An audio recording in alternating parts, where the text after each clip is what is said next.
आज राज्यामध्ये गुंतवणुकीच्या संदर्भात 17 करार आपण केलेले आहेत।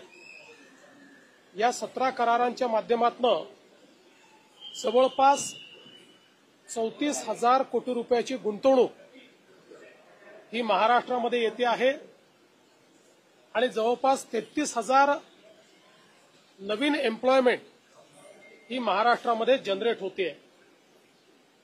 हे जे करार झालेले आहेत यातले 5 करार हे उत्तर महाराष्ट्रामध्ये आहेत, जवळपास 9,866 कोटी रुपयाचे, ज्याच्यामध्ये नाशिकमध्ये, अहिल्यानगरमध्ये आणि नंदुरबारमध्ये गुंतवणूक होते।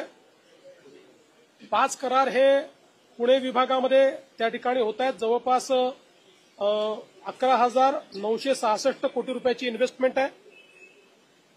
6 करार हे विदर्भामध्ये होत आहेत, जे 11,642 कोटी रुपयाचे आहेत आणि गडचिरोली, चंद्रपूर आणि नागपूर या भागामध्ये ही इन्व्हेस्टमेंट होणार आहे आणि 3,000 कोटी रुपयाची इन्व्हेस्टमेंट ही रायगडमध्ये आहे, ज्यामध्ये मोठ्या प्रमाणात त्या ठिकाणी एम्प्लॉयमेंट देखील जनरेट होणार आहे।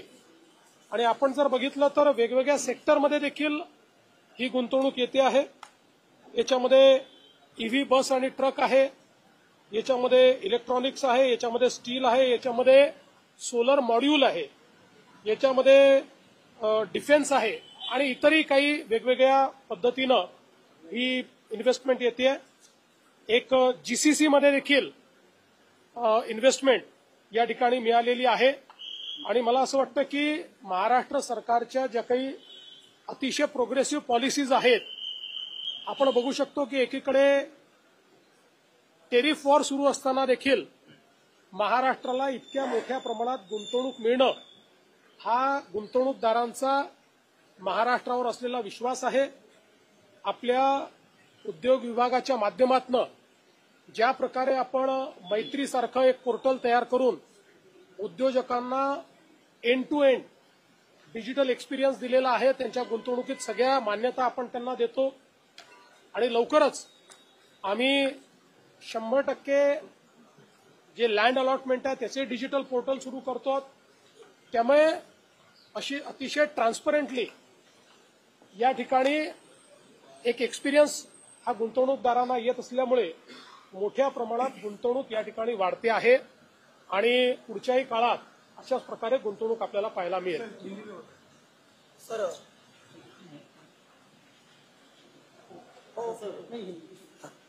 आधी हिंदी करू की आधी मराठी करू? मराठी कंप्लीट करा सर। मराठी नांदेडमध्ये मोठ्या प्रमाणात मुसळधार पाऊस सुरू आहे।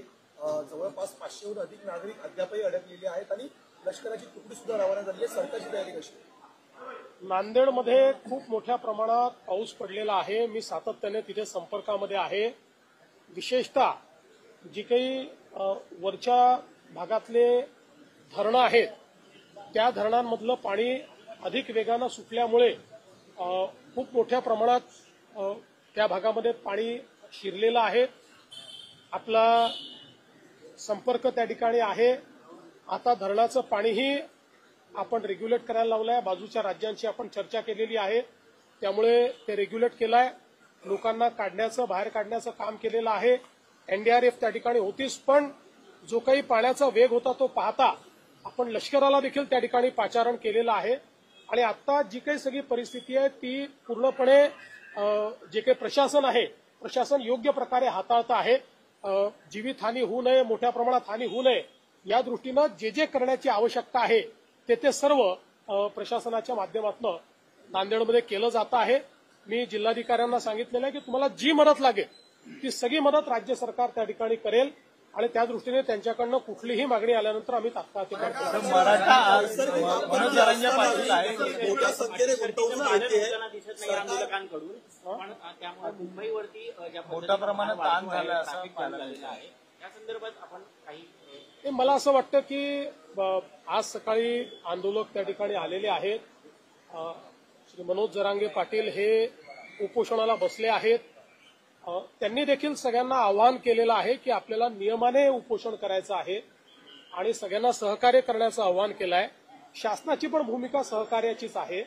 कारण आम्ही पहिल्या दिवशीपासून सांगितलं की लोकशाही पद्धतीनं एखादं आंदोलन जर चालत असेल तर त्या आंदोलनाला कुठलीच मनाई करण्याचं कारण नाहीये. लोकशाहीमध्ये चर्चेतनं प्रश्न सोडवायचे असतात. आंदोलन त्याचा एक मार्ग असतो.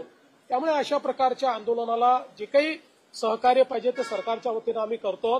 विशेषतः माननीय उच्च न्यायालयाने जे काही आदेश दिले आहेत त्या आदेशानुरूप त्या ठिकाणी सगळं सहकार्य चाललंय. हे खरं आहे की काही तुरळक प्रमाणात आंदोलकांनी काही ठिकाणी रास्ता रोको केला, थोडं ट्रॅफिक डिस्ट्रप्शन केलं, पण पोलिसांनी त्यांच्याशी चर्चा केल्यानंतर त्याही ठिकाणी आंदोलकांनी सहकार्य केलेलं आहे आणि त्या जागा मोकळ्या केलेल्या आहेत. पण अर्थात इतक्या मोठ्या प्रमाणात लोक आल्यानंतर काही ना काही ट्रॅफिकचं डिस्ट्रप्शन हे होत असतं. ते डिस्ट्रप्शन झालेलं आपल्याला पाहायला मिळतंय. अर्थात या सगळ्या गोष्टींमध्ये एकाच गोष्टीची खबरदारी निश्चितपणे घ्यावी लागेल की काही लोकच जरा वेगळ्या पद्धतीनं वागतात आणि त्यांनी मग संपूर्ण आंदोलनाला गालबोट लागतं. तर अशा प्रकारे कोणी वागू नये याच्याकडे लक्ष द्यावं लागेल. आणि मला असं वाटतं की श्री मनोज जरांगे पाटील यांनीही तशाच प्रकारचं आवाहन केलेलं आहे की कोणीही अलोकतांत्रिक पद्धतीनं किंवा आडमुठेपणानं या ठिकाणी वागू नये. शेवटी मी देखील सगळ्या आंदोलकांना हेच आवाहन करणार आहे. कारण आज त्या ठिकाणी जे काही चाललेलं आहे ते माननीय उच्च न्यायालयाने दिलेल्या निर्देशानुसार प्रशासनाला काम करावं लागणार आहे. आता हे काही शासनाच्या निर्देशाने नाहीये, उच्च न्यायालयाच्या निर्देशांनी प्रशासन काम करणार आहे. त्यामुळे प्रशासनावरही काही बंधनं त्या ठिकाणी जी काही उच्च न्यायालयाने टाकलेली आहेत ती त्यांना पाळावी लागतील. अर्थात त्या बंधनात राहून लोकशाही पद्धतीनं सगळं सहकार्य हे त्या ठिकाणी प्रशासनही करत आहे आणि सरकारचंही त्या संदर्भात कुठलंही वेगळं मत नाहीये. एक दिवसापुरतं हे आंदोलनाला परवानगी होती तर पुढे काय स्टँड करायची त्यांचं म्हणणं आहे. मला असं वाटतं की त्यांनी पुन्हा परवानगी मागितलेली आहे आणि कायद्याच्या चौकटीत राहून जे काही उच्च न्यायालयाने निर्देश दिले त्याच्या चौकटीत राहून पोलीस त्याचा सकारात्मक विचार करतील. जो काही कारण शेवटी आता हा निर्णय प्रशासन आणि आंदोलनकर्ते यांच्यातला निर्णय आहे. तर माननीय उच्च न्यायालयाने दिलेल्या निर्देशाच्या अनुरूप मला असं वाटतं की प्रशासन सकारात्मक त्या संदर्भातला विचार करेल आणि शेवटी या आंदोलनामध्ये ज्या काही त्यांच्या मागण्या आहेत त्या मागण्यांच्या संदर्भातही जो काही मार्ग काढता येईल तो काढण्याचा सरकारचा प्रयत्न आहे. आपल्याला माहिती आहे की आम्ही एक एम्पावर्ड कमिटी देखील तयार केलेली आहे. मंत्रिमंडळाची उपसमिती त्या ठिकाणी आहे. या उपसमितीला यापूर्वीच ज्यावेळेस अॅडव्हान्समध्ये काही मागण्या आल्या होत्या त्या मागण्या आम्ही अग्रेषित केलेल्या आहेत. तेही त्याच्यावर विचार करतायत. कायदेशीर मार्ग काढावे लागतील. नुसतं आश्वासन देऊन चालणार नाही. कायदेशीर मार्ग काढावे लागतील. संविधानात बसणारे मार्ग काढावे लागतील. तशा प्रकारचे मार्ग कसे काढता येतील असा प्रयत्न आहे. मी असेन, एकनाथराव शिंदेजी असतील, अजितदादा असतील, आम्ही संपर्कात आहोत. आम्ही समितीला सांगितलेलं आहे की त्यांनी त्या संदर्भात चर्चा करून आमच्याशी चर्चा करावी जेणेकरून यातनं एक काहीतरी आपल्याला जो काही मार्ग काढता येईल तो मार्ग काढण्याचा प्रयत्न करू. शेवटी एकच आमचा प्रयत्न आहे की कुठल्याही परिस्थितीत दोन समाज एकमेकापुढे येऊन उभे राहिलेले आहेत अशा प्रकारची परिस्थिती महाराष्ट्रात उभी राहू नये. आणि म्हणून ओबीसी समाजालाही आपल्याला सांभाळावं लागेल, मराठा समाजालाही न्याय द्यावा लागेल. आणि शेवटी मी पुन्हा एकदा सांगतो की आपण हे सगळ्यांनी बघितलेलं आहे की गेल्या 10 वर्षामध्येच जेवढा काळ आमचं पहिलं युतीचं सरकार होतं, दुसरं युतीचं सरकार आणि आता तिसरं युतीचं सरकार, या काळातच मराठा समाजाला न्याय मिळालेला आहे. इतर कुठल्याही काळात मराठा समाजाला न्याय मिळालेला नाही. आरक्षण देण्याचं कामही आम्ही केलं आहे, सारथीचं कामही आम्ही केलेलं आहे, अण्णासाहेब पाटील आर्थिक विकास महामंडळाचं कामही आम्हीच त्या ठिकाणी करून उद्योजक तयार केलेले आहेत. आणि त्यासोबत पंजाबराव देशमुख निर्वाह भत्ता देखील आम्हीच सुरू केलेला आहे. परदेशी विद्यार्थ्यांना पाठवणं देखील आम्हीच सुरू केलेलं आहे. त्यामुळे या सगळ्या गोष्टी शिक्षणाच्या असतील किंवा वेगवेगळ्या असतील रोजगाराच्या, या सगळ्या आमच्या सरकारने त्या ठिकाणी केलेल्या आहेत. त्यामुळे मराठा समाजाबद्दल आम्ही सकारात्मकच आहोत. कुठल्याही प्रकारे मराठा समाजाच्या संदर्भात आमच्या मनात काही शंका नाहीये. या समाजाच्या पाठीशी आम्ही आहोत. पण त्याचवेळी काही लोक जाणीवपूर्वक हा प्रयत्न करतायत की हे कसं एस्केलेट झालं पाहिजे, कसे दोन समाज एकमेकासमोर आले पाहिजेत, कसं ओबीसी आणि मराठा असं भांडण लागलं पाहिजे. काही लोकांचे स्टेटमेंट सकाळी बघितले मी, त्यांचे प्रयत्न काय माझ्या लक्षात येत आहेत. पण त्यांना मी सांगतो अशा प्रकारे आंदोलनावर पोळी भाजण्याचा प्रयत्न करू नका. तुमचं तोंड भाजेल हे मला त्यांना सांगायचं आहे. शेवटी मुंबई, महाराष्ट्र, आपलं सोशल फॅब्रिक या सगळ्या गोष्टी महत्वाच्या आहेत. आपल्याला एखादा निर्णय जो घ्यायचा असतो त्या निर्णयाचा दीर्घकालापर्यंत त्याचा परिणाम होत असतो. त्यामुळे अशा प्रकारचे निर्णय हे चर्चेतनं घ्यायचे असतात, सर्वसमावेशकनं घ्यायचे असतात. एकाला समोर करायचं, मग दुसऱ्याला नाराज करायचं, मग त्याला समोर आणायचं, अशा प्रकारचे प्यादे लढवणे, अशा प्रकारचे एकमेकासमोर लोक झुंजवणे हे या सरकारचं धोरण नाही. आम्ही त्यातनं प्रयत्नपूर्वक मार्ग सर, तुम्ही चर्चेबद्दल बोलताय. आंदोलक आणि तुम्ही, आंदोलक आणि सरकारमध्ये काही चर्चेची शक्यता म्हणजे काही त्या संदर्भात काही पावलं?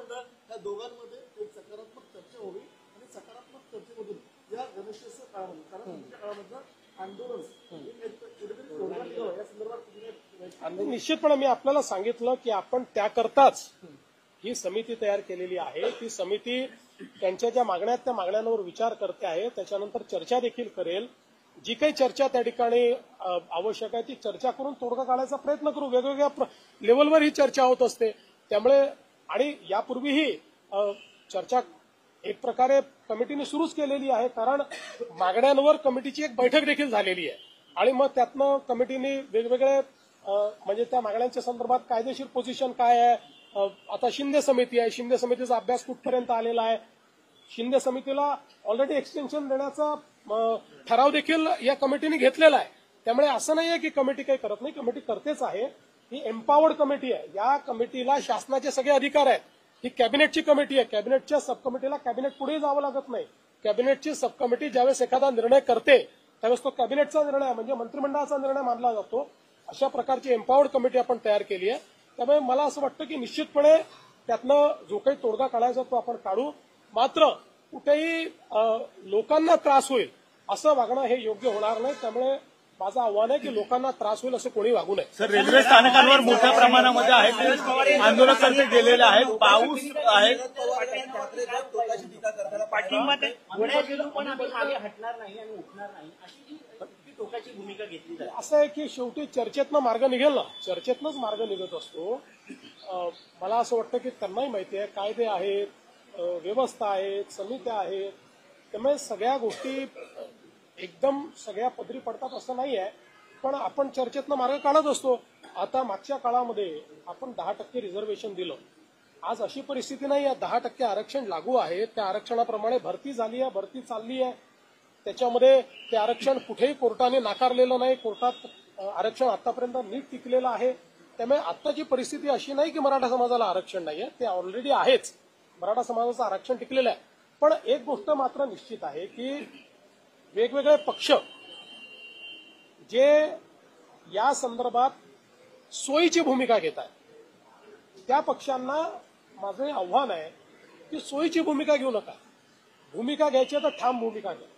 ठाम भूमिका घेताना दिसत नाही. आम्ही तर बोललोच होतो, याचंही करा त्याचंही करा, अशा प्रकारची भूमिका नको. जे कायदेशीर आहे ती कायदेशीर भूमिका घ्या ना. तुमची भूमिका सांगा काय कायदेशीर भूमिका आहे. या संदर्भात ते भूमिका याकरता सांगणार नाहीत, कारण त्यांना समाजामध्ये भांडण होताना कुठेतरी त्यातनं राजकीय फायद्याचा वास येतो. आम्हाला राजकीय फायदा करून घ्यायचा नाही. आम्हाला सगळे समाज सांभाळायचे आहेत. आमचं सरकार इतक्या मोठ्या संख्येनं या ठिकाणी निवडून आलं कारण आम्ही सगळ्या समाजाला सांभाळलेलं आहे. सगळ्या समाजाने आम्हाला मतदान केलेलं आहे. त्याच्यामुळे आम्हाला सगळ्यांना सांभाळावं लागेल. सगळ्यांना सांभाळून सगळ्यांचे ॲस्पिरेशन्स जे आहेत ते ॲस्पिरेशन्स कसे पूर्ण करता येतील हे आम्हाला प्रयत्न करायचा आहे. सर, रेल्वे स्टेशन सर एकीकडे मागणी जरी जरांगे पाटील करत असले, काँग्रेस असेल किंवा ठाकरे गट असेल किंवा शरद पवार गट असेल, ते मात्र यावरती ठाम भूमिका घेत नाही. सरकारने निर्णय घ्यावा असं उत्तर दरवेळी. म्हणूनच मी मागतो, कारण या सगळ्या लोकांनी मागच्या काळामध्ये याच्या संदर्भात एक सर्वपक्षीय बैठकीत ठराव करून सह्या केलेल्या आपल्याला सगळ्यांना माहिती आहे. त्यांनी सह्या केलेल्या त्यांचं पत्र आहे, पब्लिक डोमेनमध्ये पत्र आहे. त्यामुळे त्यांची भूमिका काय आहे ही त्या पत्रातनं बाहेर आलेली आहे. म्हणून मी म्हटलं की आता सोयीची भूमिका घेणं आणि लोकांची दिशाभूल करणं हे बंद केलं पाहिजे. या ठिकाणी आपल्याला महाराष्ट्राचं सोशल फॅब्रिक हे कसं नीट ठेवता येईल, आपली सामाजिक वीण ही कशी नीट ठेवता येईल हा प्रयत्न आपल्याला करावा लागेल. सर, आंदोलनकर्ते आहेत ते स्थानकांमध्ये पाहायला मिळतात आणि पाऊस देखील आहे तो सुरू झालेला आहे मुंबईमध्ये, त्यामुळे रेल्वे स्थानकांवर सध्या मोठ्या प्रमाणामध्ये हे आंदोलनकर्ते. नाही, पण मला असं वाटतं की काही ठिकाणी आंदोलकांनी रास्ता रोको वगैरे केला, पण पोलिसांनी बोलल्यानंतर रस्ता त्यांनी रिकामाही केला. सर, आज पीएम मोदी ने जापान जाके महाराष्ट्र के इन्वेस्टमेंट की तारीफ की है. All credit goes to you. आज कितने एमओयू साइन हुए हैं और क्या इन्वेस्टमेंट? देखिए, सबसे पहले तो मैं आपको बताना चाहता हूं कि महाराष्ट्र में आज हम लोगों ने 17 एमओयू साइन किए हैं. करीब 34,000 करोड़ के एमओयूज है. इसमें करीब 33,000 न्यू एम्प्लॉयमेंट जनरेट हो रही है. ये नासिक विभाग में नासिक है, अहिल्यानगर है, नंदुरबार है, यहाँ पर एमओयूज है. पुणे विभाग में पुणे में एमओयूज हुए हैं. विदर्भ में नागपुर है, चंद्रपुर है, गढ़चिरौली है, और हमारे रायगढ़ में भी एमओयूज यहाँ पर साइन हुए हैं. और इसके कारण बड़े पैमाने पर एम्प्लॉयमेंट आएगी. ये ईवी में है, बस में, ईवी बस में, ईवी ट्रक में, सोलर मॉड्यूल में, डिफेंस मैन्युफैक्चरिंग में, जीसीसी में, यानी हर प्रकार के एमओयूज ये आज हुए हैं और बहुत क्रेडिबल ऐसी इंस्टीट्यूशंस के साथ हुए हैं. और मैं ऐसा मानता हूं कि एक प्रकार से महाराष्ट्र में ईज ऑफ डूइंग बिजनेस का जो काम हम कर रहे हैं उसके ऊपर लोगों ने विश्वास जताया. सर, उद्धव ठाकरे का कहना है कि मराठाओं के कंधों पर बंदूक रखकर कौन गोलियां चला रहा है, ये खुद मुख्यमंत्री ढूंढ कर निकाले. देखिए, उद्धव ठाकरे जी के सरकार के कार्यकाल में मराठा समाज के लिए किया हुआ एक काम वो दिखाया, उसके बाद बोले. सर